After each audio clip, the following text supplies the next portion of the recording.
জনাব আনিসুল হক কিভাবে আমাদের সবার এত প্রিয় হয়েছেন তা আজকে আবার একবার প্রমাণিত হয়ে গেল। এত সুন্দর মায়াজড়ানো বক্তব্য তিনি দিয়ে গেলেন, তার জন্য অসংখ্য ধন্যবাদ আপনাকে স্যার। এবং আমি আরেকটু যুক্ত করব এখানে, যে সুন্দর যে অপরিহার্য পরিবর্তনগুলো তিনি ঢাকা শহরে এনেছেন তার সুফল যুগ যুগ ধরে আমরা বহন করব। এই জন্য আরও একবার জোরে করতালি হবে তার জন্য। সুধীবৃন্দ, এবার আমি আহ্বান জানাতে চাচ্ছি আমাদের সম্মানিত প্রধান অতিথিকে, আমাদের মাননীয় অর্থমন্ত্রী জনাব আবুল মাল আব্দুল মুহিতকে আহ্বান জানাচ্ছি তার মূল্যবান বক্তব্যের মধ্য দিয়ে আমাদের অনুষ্ঠান উদ্বোধন করবার জন্য।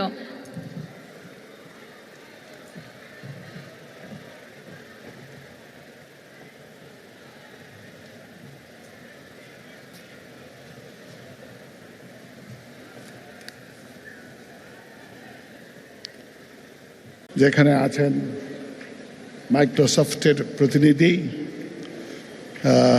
ইয়ারিন, গ্রামীণ ব্যাংকের প্রতিনিধি,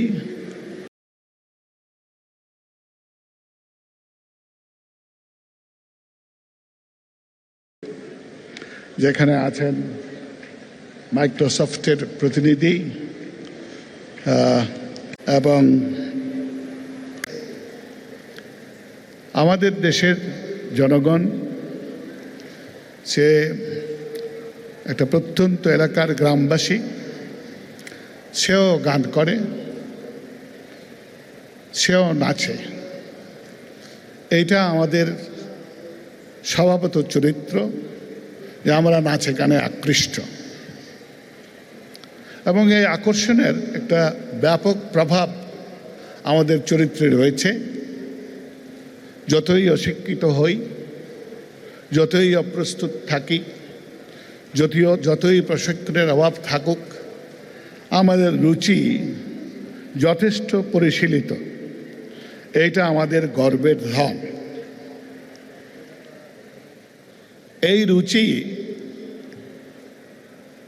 বিকাশের একটি মাধ্যম লোকসঙ্গীত, এবং আমরা এই লোকসঙ্গীতের উৎসব আজকে শুরু করছি। 3 দিন চলবে। নভেম্বর মাস থেকে শুরু করে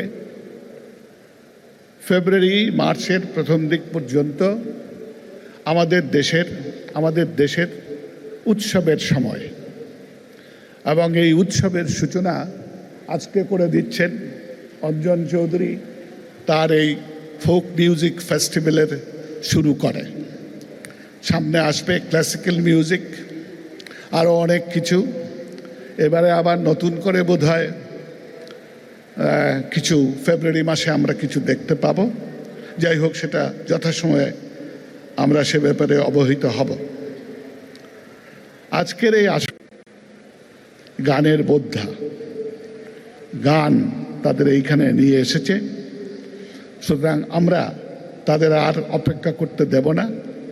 এইখানে আমি আমার বক্তব্য শেষ করতে চাই। উদ্যোক্তাদের আবার ধন্যবাদ এবং অভিনন্দন। এবং এই যে দর্শক, আপনারা কিন্তু প্রাণ, আপনারা আসলেই অনুষ্ঠান হয়, এবং আপনারা এসেছেন।